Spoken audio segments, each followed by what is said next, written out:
What if you took Pokémon Platinum, put in every generation 1 through 4 Pokémon, changed a lot of the weaker Mon's base stats, movesets, and even typings to make them more viable in battle, and gave every boss trainer in the game incredible teams of 6 designed to destroy your team and send you back to Twin Leaf Town in tears? And what if you decided to play this game with Hardcore plus Nuzlocke rules? Mega Pokémon Renegade Platinum is a ROM hack of Pokémon Platinum created by Drayano, who has made a handful of fantastic and difficult hacks of Pokémon games. This hack features everything I just mentioned, as well as other things, like quality of life features and the addition of the Fairy type. Yes, you heard that correctly. The Fairy type in Generation 4. Wild. Here on the screen is my rule set. The rules are pretty standard for a hardcore Nuzlocke, with a few key additions. For this game, I've removed EVs. I've also banned all stat boosting moves, like Swords Dance and Nasty Plot for instance, as well as weather moves, Substitute, and Encore. All of those moves have the potential to trivialize what is otherwise a difficult game. The rule set is also in the description below if you want to reference it at any point. This is going to be quite the journey. Now, let's get into the run. I choose Chimchar as my starter, as fire types are pretty rare and Infernape is very powerful late game. In Sandgem Town, I actually get to choose a second starter. I choose Turtwig as it has a 50% chance of having Shell Armor, an ability that prevents a Pokemon from getting critical hit. It is one of the best abilities for Nuzlockes. But this Turtwig has overgrown. Not a huge deal, although I probably would have taken Piplup had I known Turtwig would have the wrong ability. But that's the randomness of Nuzlocke already coming into play. I pick up the gift Eevee in Twin Leaf Town, which I plan on evolving into Umbreon. Then I head to Lake Verity and catch a Surskit. If you can't tell what the nickname theme is yet, it should become apparent later in the video. On Route 202, I catch a male Burmy. Not very good. I'm not gonna lie to you, that's absolute garbage. But then I get a huge power Azura from the Trainer School Egg, a Magikarp on Route 218, although it has a terrible nature, a Ralts on Route 204, and a Zubat in Ravaged Path. I choose Charmander as our Kanto starter in Jubilife City, and then it is time to take on Barry, the first boss battle of the game. Chimchar takes care of the starter with back-to-back critical hit Embers. Turtwig beats Barry's Piplup, and then Munchlax comes out. I didn't really have a lot that could deal with this thing one-on-one, so I have to rely on accuracy-reducing moves to get Munchlax to miss already low-accuracy Rock Tombs. Luckily, the strategy works, and we are able to defeat Barry. Next, I pick up some more encounters. Spearow on Route 203, the Gift Beldum in Orberg City, Machop on Route 207, Geodude in Orberg Mine, and Diglett in Orberg Gate. Quick note, from here on out, I will likely skip almost all of the encounters, so that we can focus on the meat of the game, the battles. With that, it is time to take on the first gym leader of the game, Roark. I start with Monferno to taunt the lead Nose Pass, and then switch to Geodude, as the Nose Pass's only attacking move is Shockwave. 2 Bulldozes take care of the Nose Pass, and then Roark sends out his own Geodude. I switch in Turtwig on the Bulldoze, but it crits. Not ideal, but I'm not too worried yet. Predicting Fire Punch, I go into Meryl, who kills with a Bubble Beam. Cranidos comes out next and goes for Thunder Punch, so I switch to Geodude again. Geodude eats the Zen Headbutt, avoids flinching, and kills with Bulldoze. Roark sends out Onix next, so I switch to Turtwig to kill with 2 Absorbs. Thrill kills Roark's Larvitar with Aqua Jet, and then Machop kills the Bonsly, giving us the first gym badge. The next big boss battle is with Galactic Commander Mars in the Valley Windworks. She leads with a Zubat, and Pachirisu, who I caught at the Valley Windworks, makes quick work of her. Bronzor comes out next.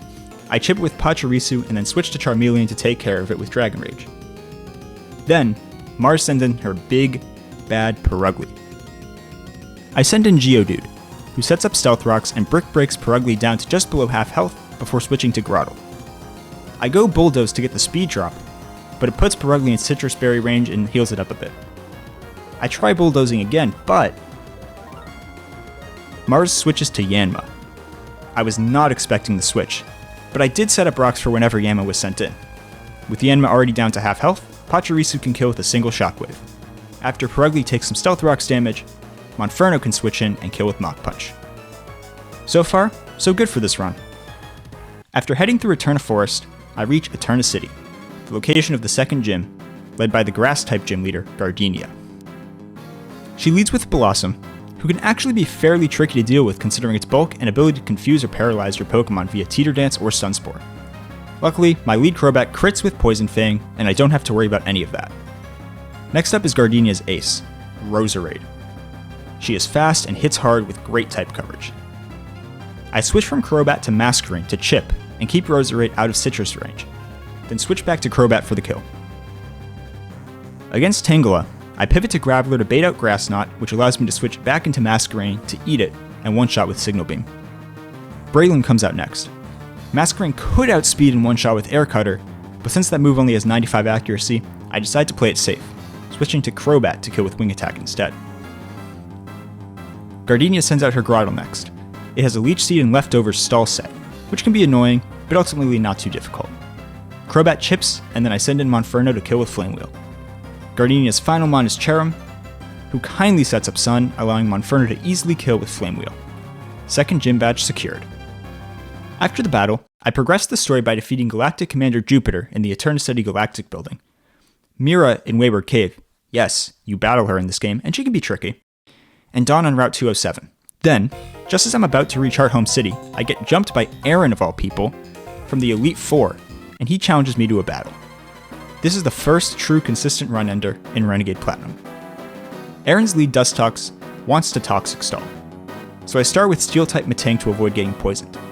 I set up Stealth Rocks to help with some of Aaron's later mons, and then switch to Monferno on the Bug Buzz. Monferno taunts the Dustox so that I can only use Bug Buzz, and then takes it out with 2 Flamethrowers.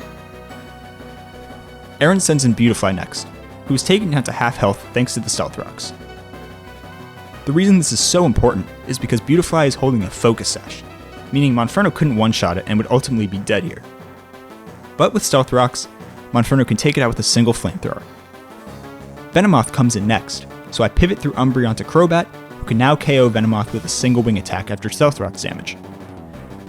Aaron then goes to his ace, Drapion, who holds a Scope Lens, has high crit chance moves, and has the ability Sniper, meaning he does even more damage on critical hits than normal. On top of that, this beast of a Pokemon likes to set up Swords Dances. Because Crobat outspeeds, I decide to go with Confuse Ray to give us a slightly greater margin for error. I then go to Gyarados for an Intimidate, and Drapion hits himself in confusion for the second straight turn. Now, at -1 attack, I can go to Cloyster, who has Shell Armor, meaning it can't get crit. Even though Cloyster gets poisoned by Drapion's first Cross Poison, it is able to tank 2 more and KO with Ice Beam. Last up for Aaron is Scizor. He sees kill with a priority move and Bullet Punch against Cloyster, so I pivot through Umbreon to bait out X-Scissor into Monferno, who one-shots with Flamethrower for the kill and the victory. This brings us to Fantina, one of the harder gym leaders in the entire game. Honestly, I was more worried about this fight than I was for Aaron. Fantina's lead Drifblim wants to set up Calm Minds and then Baton Pass. So, my strategy is to captivate the Drifblim down to a point where if she decides to Baton Pass, she will do so with minus special attack rather than plus special attack. I lead Pachirisu on turn 1, go for Thunder Wave, and now that Pachirisu outspeeds, I can go for my Captivate strategy.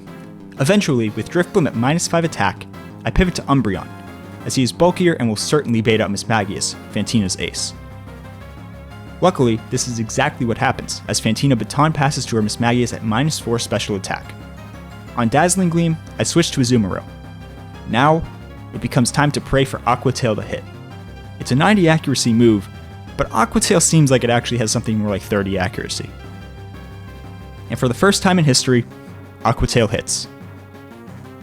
Fantina sends out her Gengar next, and I go to Pachirisu to go for Thunder Wave, thinking it's only dead to Sludge Bomb high roll crit. Sludge Bomb? Poison would not be great, but... And it... Is that not a crit? Yeah, so I don't know what was going on here with my calcs, but I almost lost Pachirisu. Instead, I have to switch again. I decide to go to Umbreon. Looking back, it's pretty scary to think that I risked Umbreon dying here to save Pachirisu, but Neon is that guy and pulls through in a massive way. I keep healing up to get out of crit range, and then 2-shot with Crunch. Fantina sends in her Paralyzed Drifblim next, so Umbreon outspeeds and kills with Crunch. Dusclops is up next, and my plan is to go for Alligator here, but I don't want to switch it into a Will-O-Wisp. So instead, I leave Umbreon out to heal up and take the Will-O-Wisp, so I get a clean switch into Feraligatr.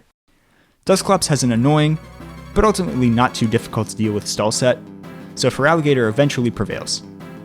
Azumarill takes care of the Spiritomb with Play Rough, and a Porygon and Cloyster combo defeats Banette to win the 3rd gym badge. The next gym leader is Maylene. I begin with the strategy I like to call high jump kick cheese. I keep pivoting around so that Metacham eventually knocks itself out with the damage taken from missing high jump kicks. Gengar then OHKOs Gallade with Shadow Ball, before Maylene goes into Lucario. This thing is an absolute pain to deal with. I decide to dodge crit and chip it down. Why I did this and risked Gengar, I'm not totally sure, but hey, it worked. Expecting either Dark Pulse or Flash Cannon, I pivot to Ninetales, who eats a critical hit Dark Pulse and then kills with Flamethrower. Toxicroak comes in next because it has Poison Jab, which is super effective against Fire Fairy type Ninetales in this game. Ninetales easily OHKOs with Psychic. Next is Infernape. Expecting Rock Slide, I go to Aloe Vera the Torterra, and then to Gyarados on Fire Punch to intimidate it down. I repeat this strategy until Infernape is at -2 attack. I then switch in Ninetales on Fire Punch, which does no damage because of Ninetales' Flash Fire ability. Nails then dodges Rock Slide crit and kills with Psychic. Maylene's final mon is Machamp, which Gardevoir takes care of with Moonblast. Half of the Sinnoh badges are now in my possession. There isn't a lot of story before the next gym battle in Pastoria City, although I do beat down Barry again before taking on Crasher Wake. What makes Crasher Wake especially tough in this game is that his gym has permanent rain. Normally, I would just use a weather move of my own, like Sunny Day, to eliminate the rain, but since I banned weather moves and abilities for this run, that strategy is a no-go. So I had to get creative. I lead Breloom against Quagsire to Spore and then kill with Technician boosted Bullet Seed. And now my friends, it's time to witness the birth of a legend. Smoke the Toxicroak. Toxicroak has the ability Dry Skin, which has two main effects that are relevant for this battle. First, when hit by a water type attack, instead of taking damage, Toxicroak eventually heals 1/4 of its maximum HP. Additionally, in rain, Toxicroak recovers 1/8 of its maximum HP each turn. Now, Dry Skin is a great ability on its own for dealing with water types. However, what makes it especially overpowered in Gen 4 is that the AI has no idea of how to play around the ability. Basically, if the AI's mon sees its highest damage roll on a water type move, and it doesn't see kill with any other move, it will always go for the water type move whenever it goes for an attack. The AI does this even when it knows that Toxicroak has Dry Skin. Let's see this play out in this fight. Gyarados comes in after Quagsire, so I switch to Toxicroak, since he isn't dead to crit Ice Fang. As you see, Toxicroak heals 1/8 of its max HP in the rain, and then Gyarados goes for Aqua Tail. I follow by going for Poison Jab. Then, despite now knowing that Toxicroak has Dry Skin, Gyarados goes for Aqua Tail again. Oh, and he goes for Aqua Tail one more time. Smoke ultimately kills with 3 Poison Jabs. Poliwrath comes in next, and how do you think this is going to go? Poliwrath puts Toxicroak to sleep, but ultimately it's just delaying the inevitable, as he will go for Waterfall whenever he attacks, meaning he can't deal any damage to Toxicroak.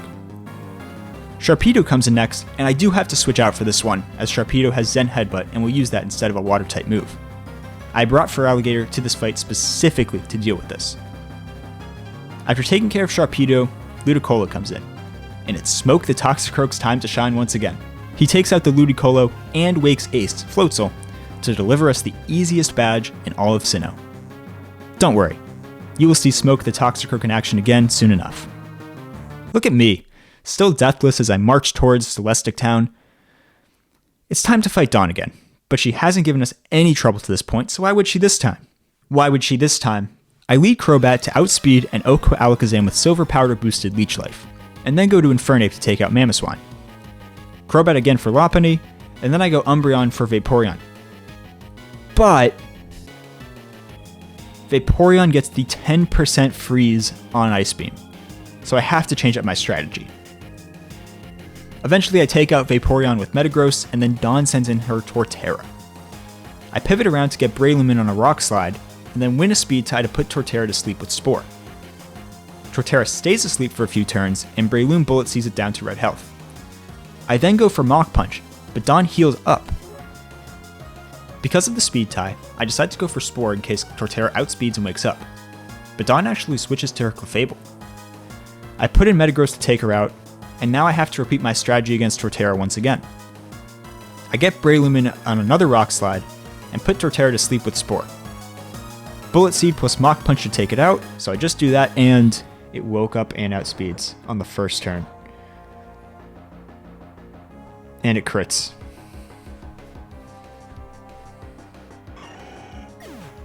Well, can't win them all. That's right. Breloom was only dead there in one scenario.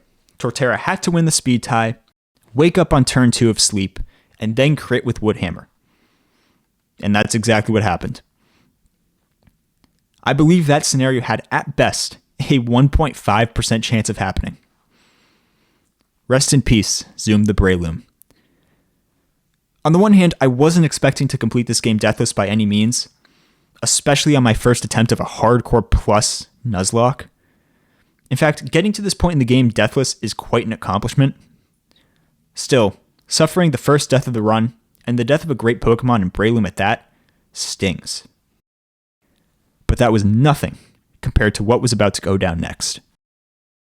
In this game, after defeating Cyrus in Celestic Town, you head to Pal Park to take on an added mini-boss, Darach. Yes, Darach from the Battle Castle and the Battle Frontier. And this dude is an absolute demon. He leads off with Gallade, so I decide to go with an Intimidate pivot strategy using Gyarados and Umbreon. I lead off Gyarados to bait Psycho Cut into Umbreon, and then bait Close Combat back into Gyarados. With the Close Combat, Gallade has a defense and special defense drop now. I then repeat, Umbreon in on Psycho Cut, which doesn't do any damage. There goes Leaf Blade. Okay. That's fine too. Ideally no crit.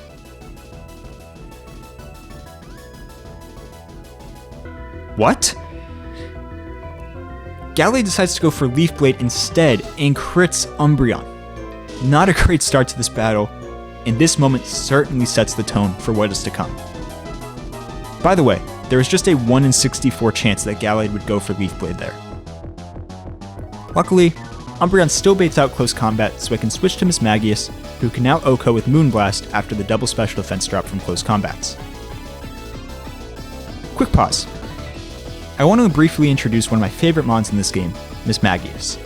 It's a Ghost Fairy type, which is incredible, and has the ability Levitate, meaning it has 4 immunities in Normal, Fighting, Ground, and Dragon. Plus, it has great speed and special attack, as well as decent special bulk and a fantastic move pool. Mismagius is a beast, and I have big plans for it in this run. Now, back to the fight. Empoleon comes in next, so I go to Toxicroak for some more dry skin strats. I was going to call this strategy dry skin cheese, but that quite frankly sounds disgusting. Anyways, Smoke eventually takes out Empoleon. Next is Metagross, which I deal with by pivoting around to Infernape and using Flamethrower. Darach then sends in Alakazam, who sees kill with 3 different moves: Psychic, Dazzling Gleam, and Focus Blast. So there's a 1 in 3 chance of Alakazam going for each of those moves. I decide to go to Umbreon, as it's only dead to either Dazzling Gleam crit or Focus Blast hitting. Okay, I know I said that casually, but I was actually incredibly scared here. With Umbreon in, Alakazam is either going for Dazzling Gleam or Focus Blast, so I go to Toxicroak. Alakazam goes Focus Blast and gets the crit. Oh my god. Oh my god, dude. This is just absolutely brutal. Luckily, Toxicroak kills with a single Sucker Punch because he is just that dude. And now it is time for Staraptor. My goal is to get Mismagius in on either Close Combat or Return, then outspeed to OHKO with Power Gem. Toxicroak getting crit by Focus Blast means he's so low in HP that Staraptor sees kill with each one of its moves, so I can't reliably switch into anyone. My original plan going into the fight was to go Umbreon to take a Brave Bird or Return here, as I plan on Umbreon being close to max HP at this point, but getting crit earlier in the fight means he's no longer an option. I could go directly to Mismagius, as there's a 2/3 chance she'll be switching into a move she's immune to. However, wanting to play this as safely as possible, I choose to sack Kingler in order to get a free switch into Mismagius. We can switch into Mismagius for free. And we outspeed.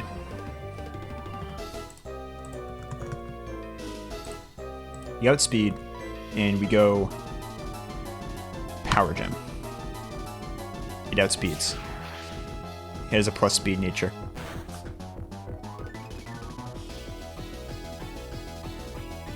And it crits. So here's what happened. The documentation didn't actually specify the natures for this fight, so I had no idea what nature any member of Darach's team had. So I thought that Mismagius, who had a plus speed nature, would outspeed and kill Staraptor. Even then, Mismagius was only dead to crit here, as she would have lived on red health otherwise. So, if Mismagius didn't get crit, then she would have killed with Power Gem regardless of Staraptor having a plus speed nature. On the one hand, there was certainly some bad RNG here because of the critical hit Brave Bird, but there was also a massive misplay on my part, as I didn't even consider the possibility of Staraptor having a plus speed nature in my planning.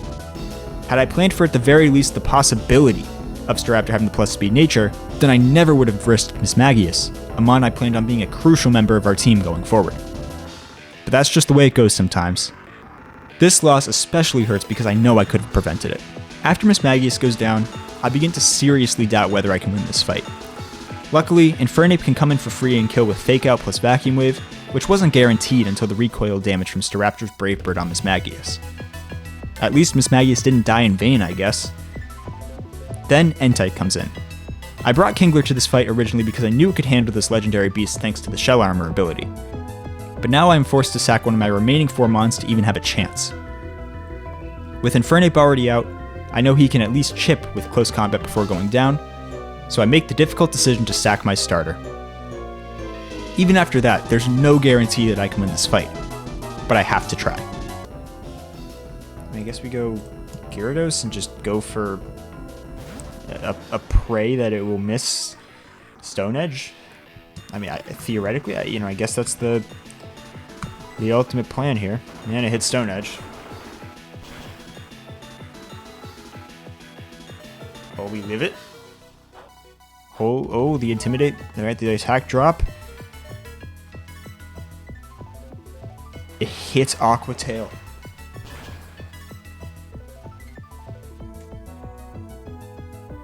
Holy cow. Oh my god. I mean, that was ridiculous. I mean, that was a massacre. I defeated Darach, but at what cost? I had planned on Mismagius being a mainstay on the team for the rest of the game. Infernape was one of my fastest and hardest hitting mons, plus he was my starter. And Kingler, well, I'll be honest. I don't really care about the Kingler loss. Sure, Shell Armor is a great ability, but I already have Cloyster and his massive defense stat, as well as the gift Lapras I picked up in Pastoria City as options if I feel like I'm ever in need of a Shell Armor mon. Rest in peace, Bliss the Mismagius, Grape the Infernape, and Singler the Kingler.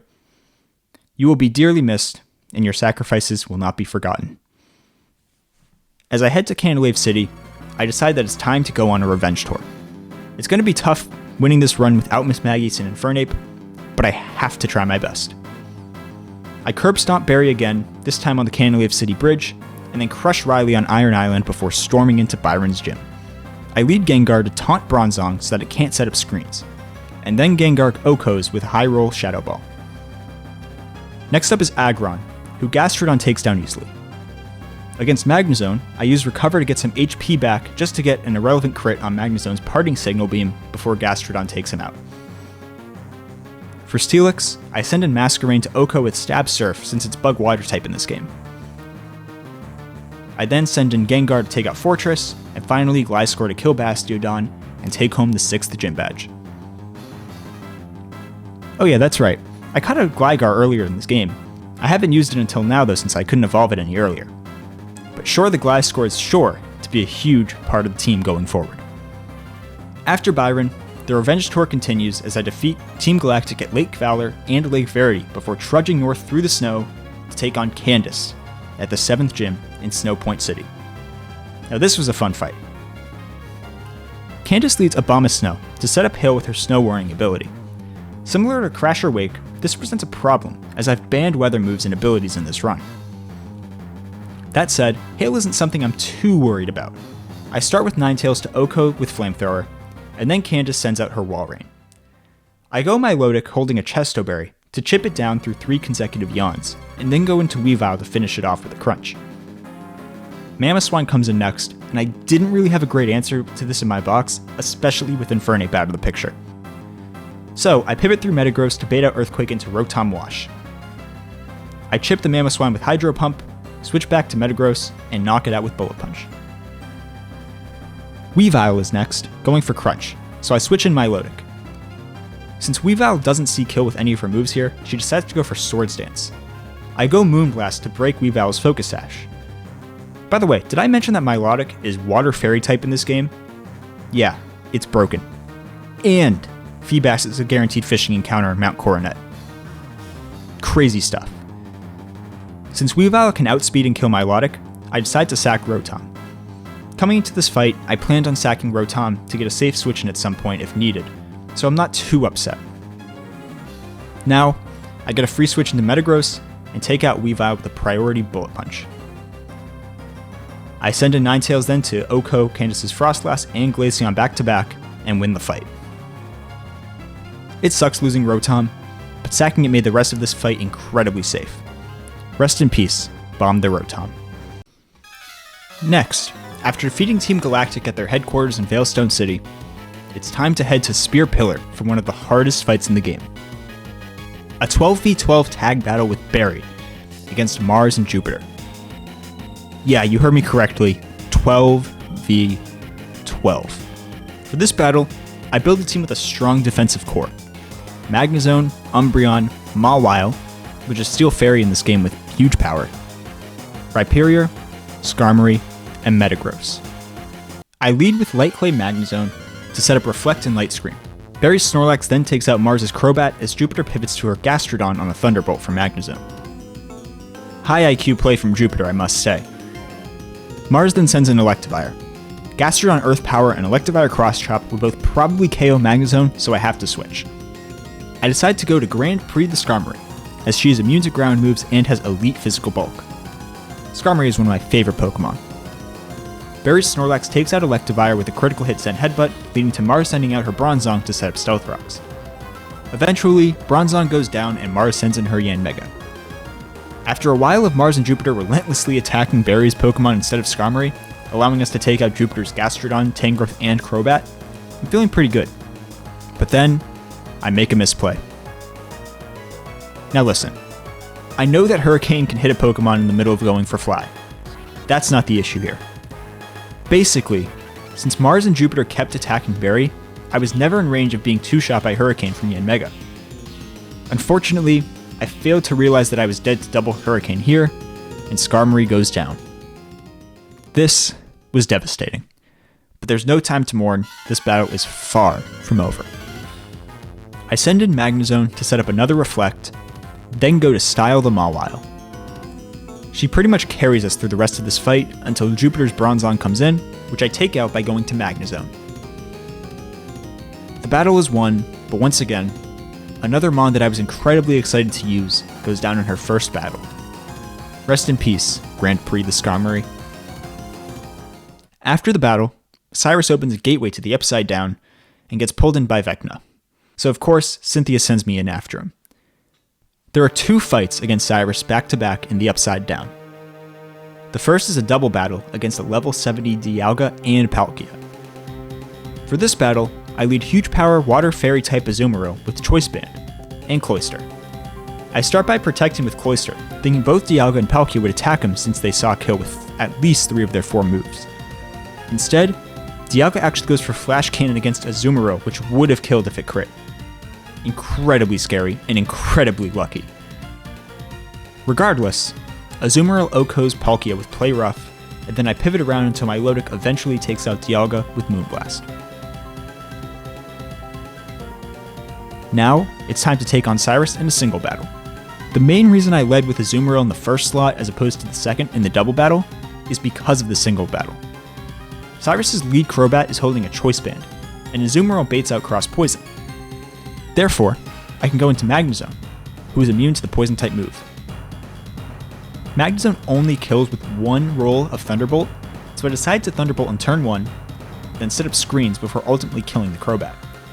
I set up Light Screen first, as I'm anticipating Cyrus' special attackers to come out before his physical ones. Houndoom comes in next. He goes for Nasty Plot instead of attacking, so I get a free switch into Azumarill.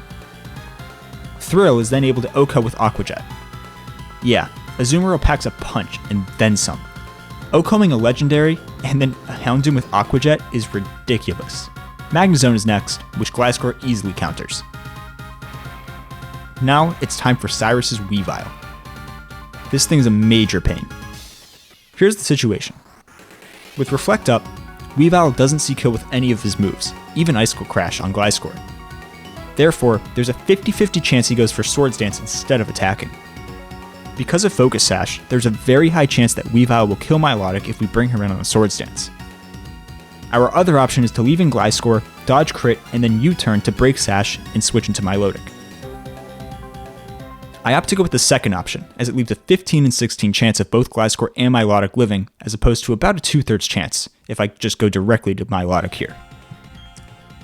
And just hope that it works out for us. Icicle Crash. Okay, so it does go Icicle Crash.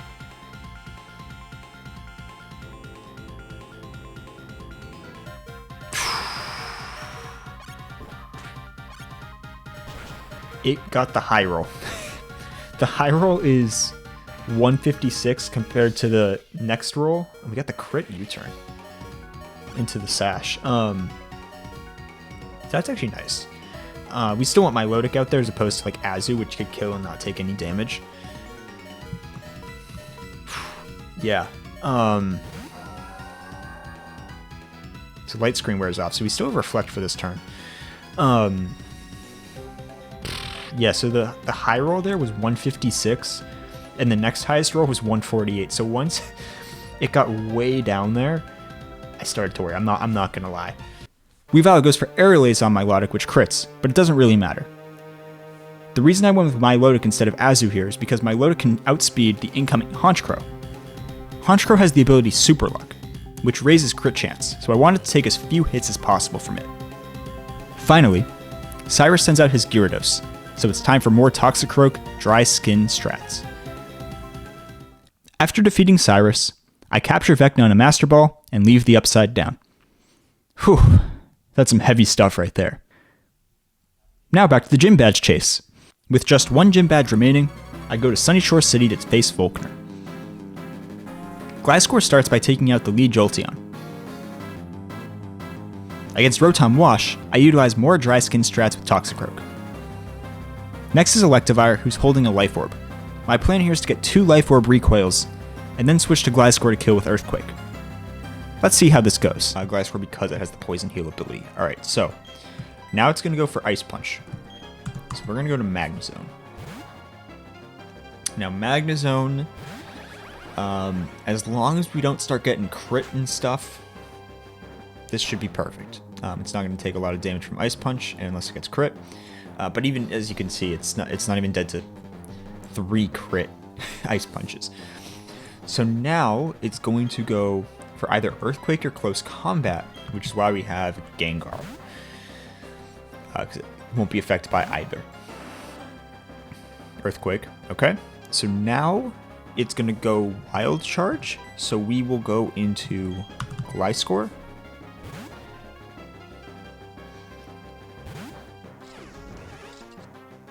Yep. Now it should be going Ice Punch again, so we go back to Magnezone to eat another Ice Punch.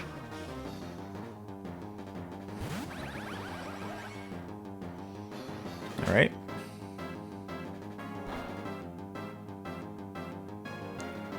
What the?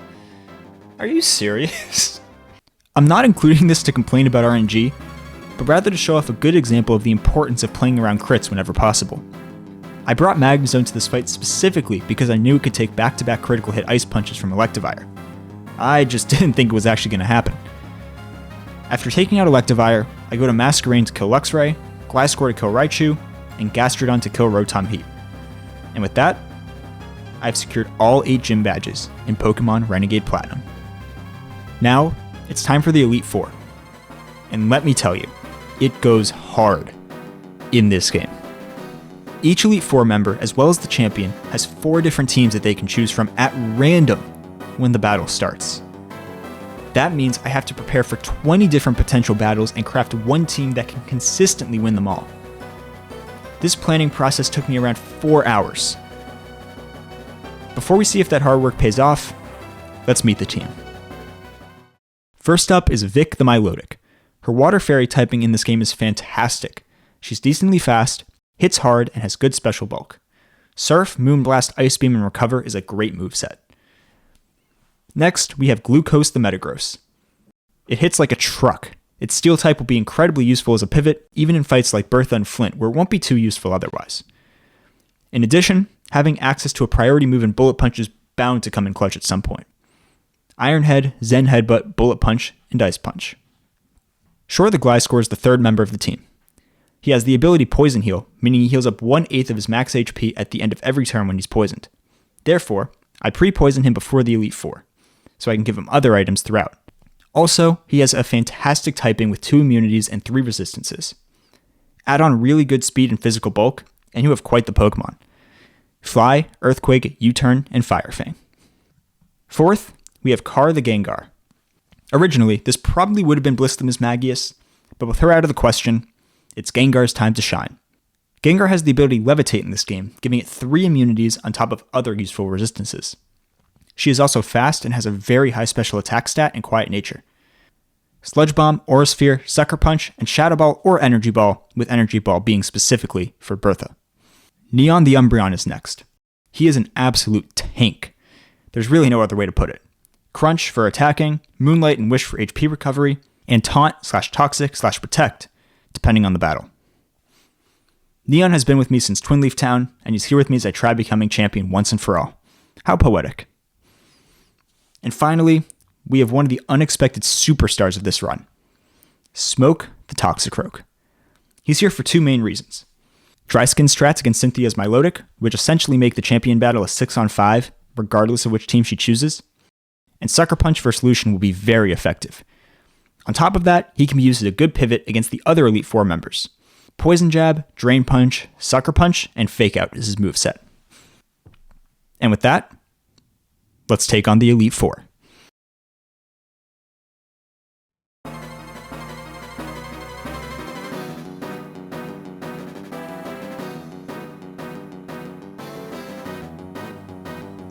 Aaron goes with his Scyther-led team, which can pose some challenges for sure.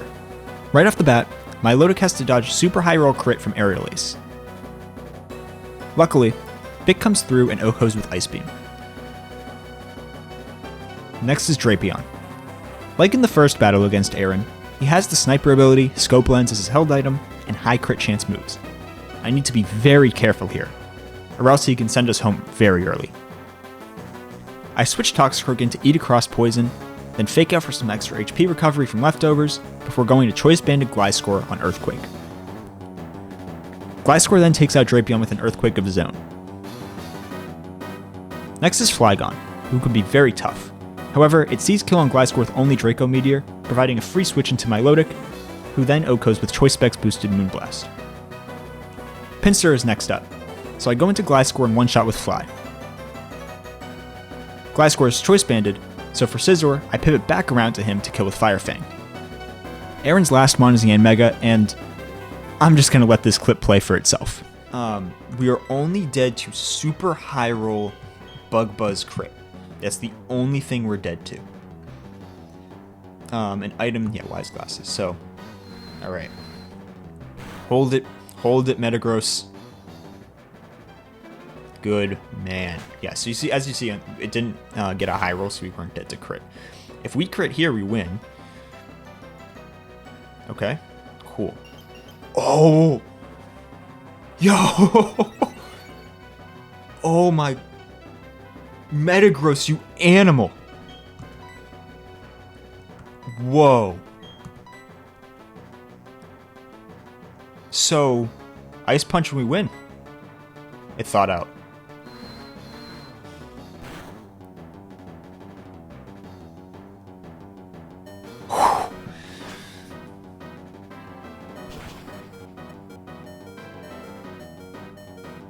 What was that? What was that? That was crazy.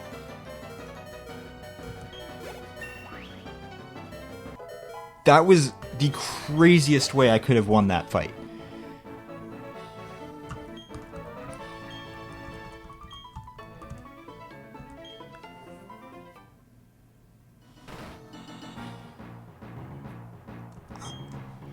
I'm speechless.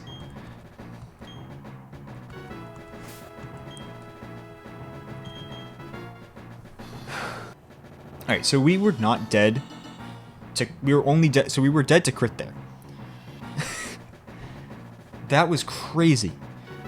Because it was the 10% chance we would freeze the end meg, which I didn't think about, because I don't think... Like, when you're planning, you can't bet on getting a freeze chance of a 10%.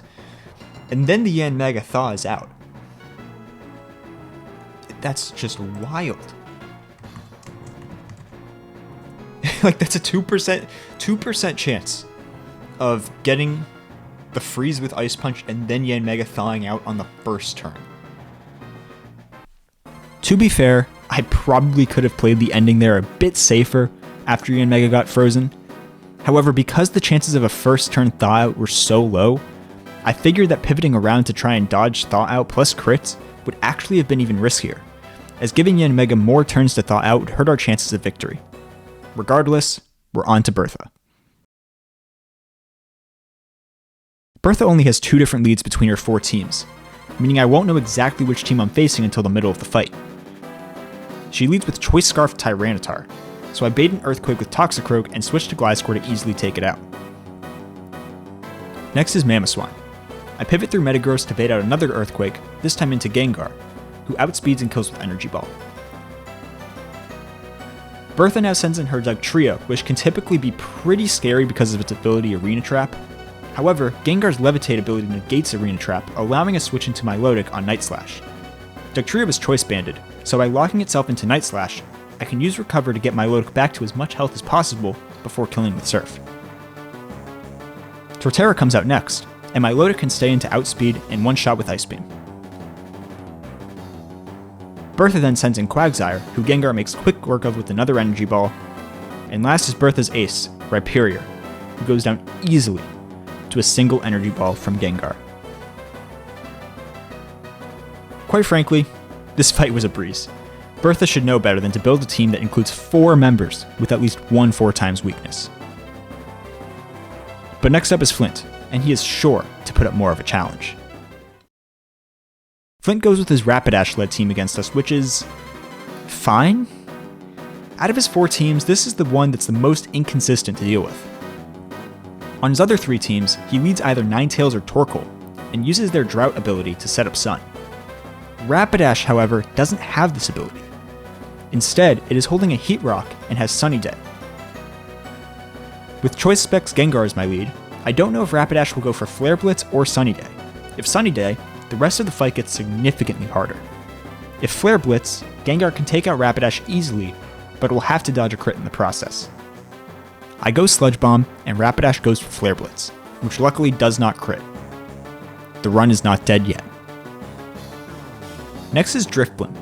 I send in my certified Drifblim counter in Umbreon. Drifblim misses a Hurricane as Umbreon goes for Crunch. Neon can take out Drifblim with another Crunch, but Flint switches to Infernape. Not part of the plan. But now I have to adjust, or else my team will be burned to flames.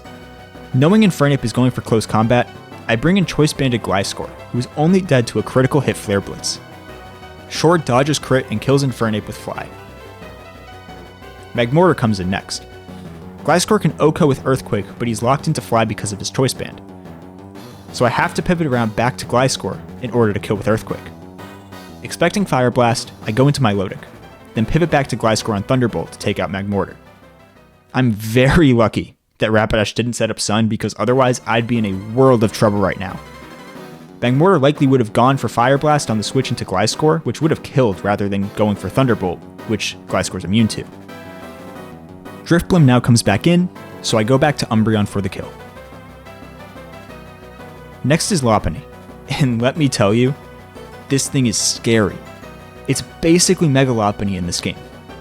Normal fighting type, 106 attack compared to just 76 in Vanilla Platinum, and the ability's Scrappy, allowing it to hit ghost types with its normal and fighting type moves. Oh yeah, and Flint gave his Lopunny a focus sash, meaning I have no way of OHKOing it. Anticipating a potential high jump kick, I decide to protect with Umbreon, but Lopunny instead sets up a Sunny Day.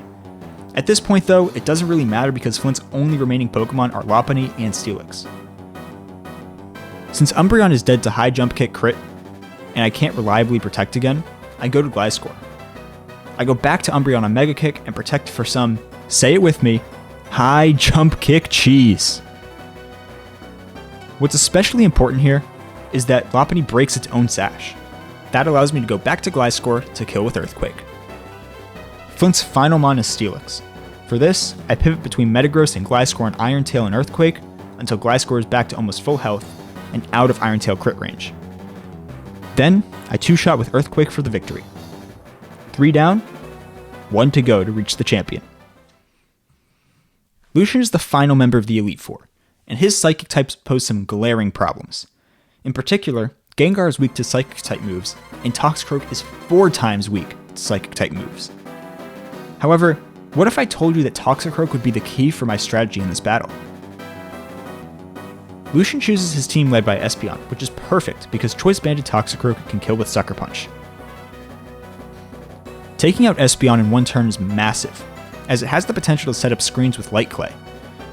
Girafarig is next, which Umbreon takes care of, and then Lucian sends in his Medicham.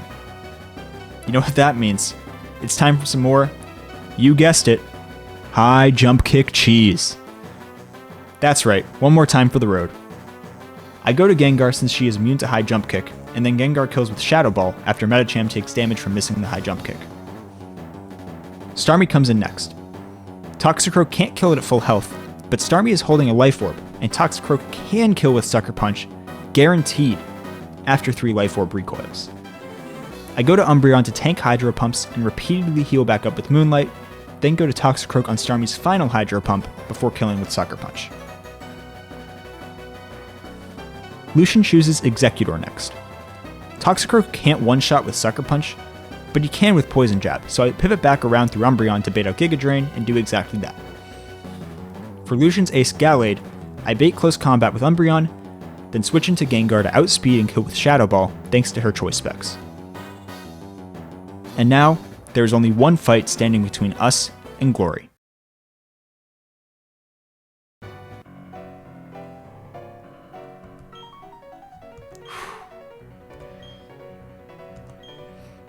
The music here is so good.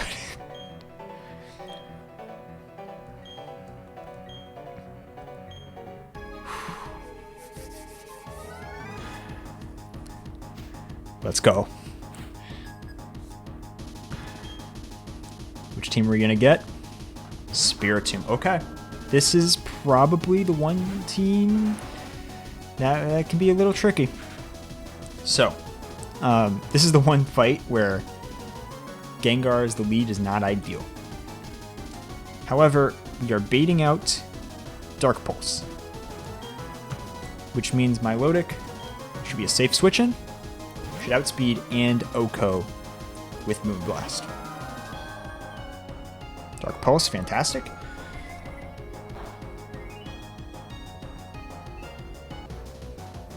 Moonblast, come on.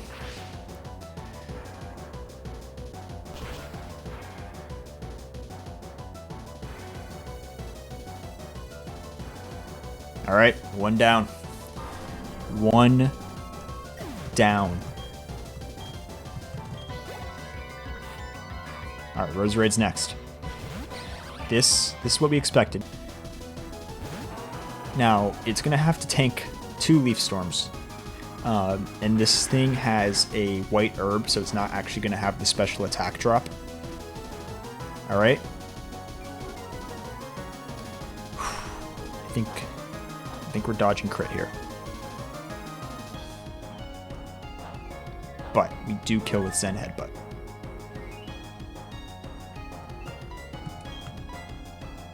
Sleep Powder. Okay. Interesting. You know what? Ultimately, considering this thing can't do much damage to me, that's not even a big concern. I'll be honest. It's going Dazzling Gleam anyways, which is going to do very little. So we're in a good spot here. We'll wake up and we'll take care of Roserade. Now it goes Leaf Storm. Okay. We could be dead to crit. Not necessarily though. Okay. Now the special attack drop. I'd like to wake up here. Perfect. All right. So that should be that. We got a little bit of leftovers recovery. I think Garchomp is next. And now it is time for Cynthia's Garchomp. A beast who many children have reported appearing in their nightmares since the release of Pokémon Diamond and Pearl in 2006. This is where the real meat of the battle is. And it's where I use a strategy I haven't used all run. Garchomp sees kill on Metagross with only Earthquake, making Gliscor a safe switch-in. Now, it is time to PP stall. Because Garchomp doesn't see kill on Gliscor with any move, it decides to Swords Dance as I switch to Milotic. Normally, I'd be very worried about this, but going Swords Dance makes the PP stall all the more effective. Garchomp sees kill on Milotic with only Earthquake, so I go Gliscor. With Garchomp at +2 attack, it will always see kill on Gliscor with Outrage, so I go back to Milotic. I repeat this process until Garchomp is out of Earthquakes and Milotic is in. So it's out of Earthquakes.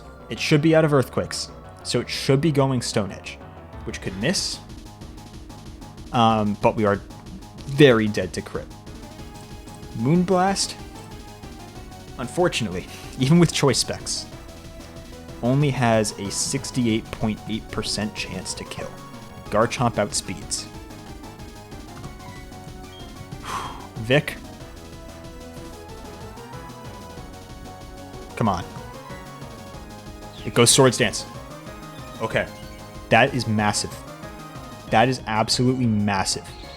Come on.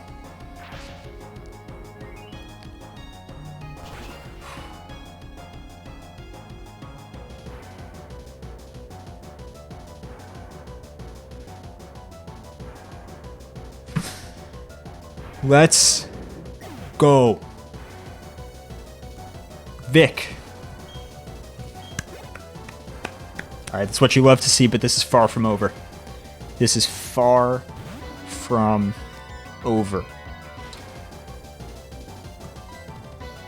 Alright, so we win the speed tie, which that's actually probably the most important thing we could have done there.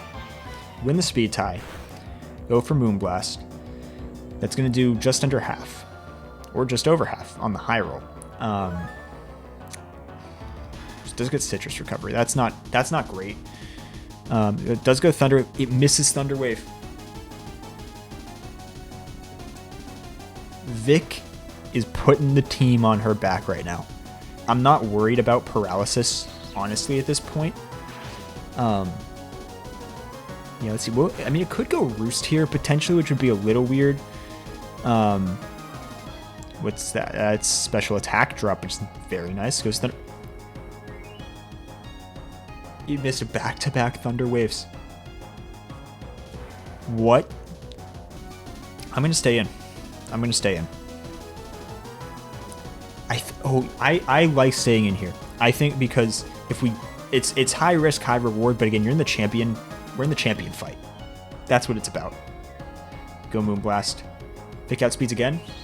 And kills. Vic has put the team on her back in the champion battle. Almost gets 78. So now Lucario comes in. Lucario kills with Meteor Mash crit.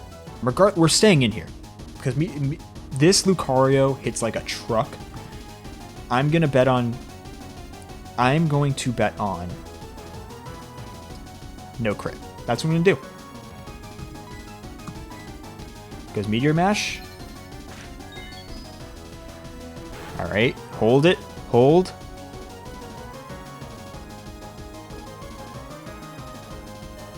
Vic is a monster. Vic is an absolute monster. Alright, so this isn't going to kill. Even with choice specs. Yeah. So here's the question. Lucario here sees kill with extreme speed. Right?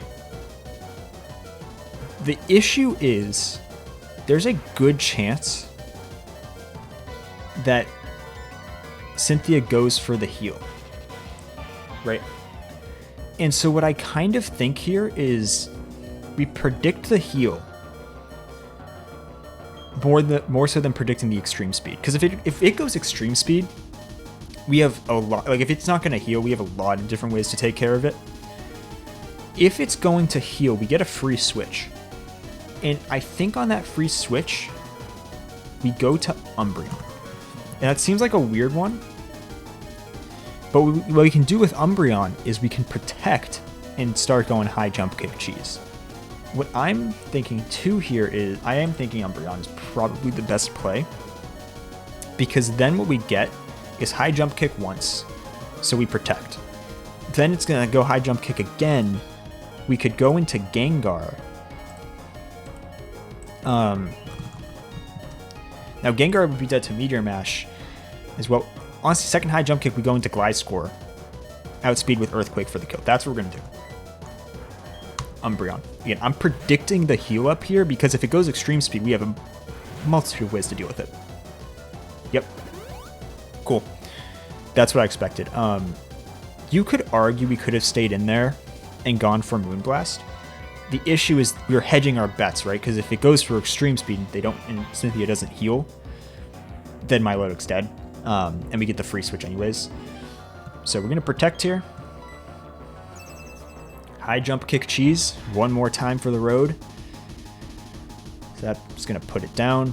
Health. It's going to go for another high jump kick. Gliscor on the switch in here is only dead to high jump kick. High roll crit. We're talking very low chance. But then again, it was a really low chance though because we'd miss back-to-back Thunderbolts. Or Thunder Waves. Hold it. Hold it.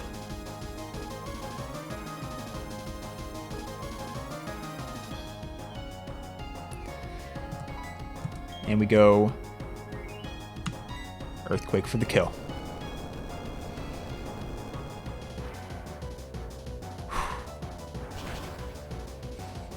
Let's go. And all that's left is one single Milotic. Vic, put the team on her back. Let's be real. Put the team on her back in this final fight. Speaking of Milotic. Cynthia. Made a crucial error with her Milotic. Decided that even though in this game it's Water Fairy type, didn't want to give it a Fairy type move.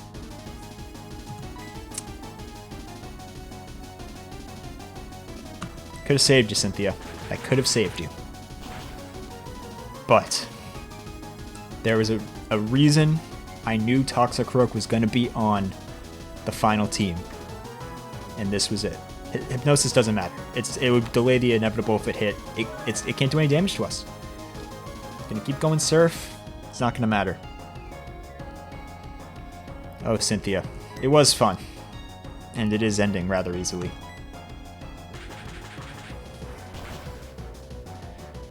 Renegade Platinum. Hardcore plus Nuzlocke. Defeated. Wow. Shore up to 77.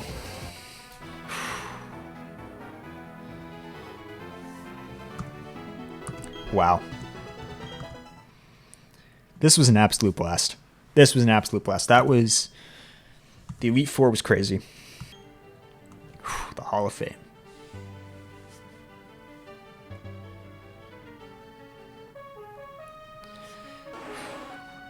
Car, the Gengar. Shore, the Gliscor.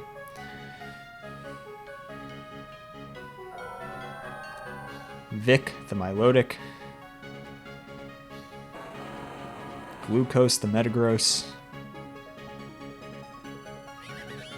Smoke, the Toxicroak. And Neon, the Umbreon. Wow.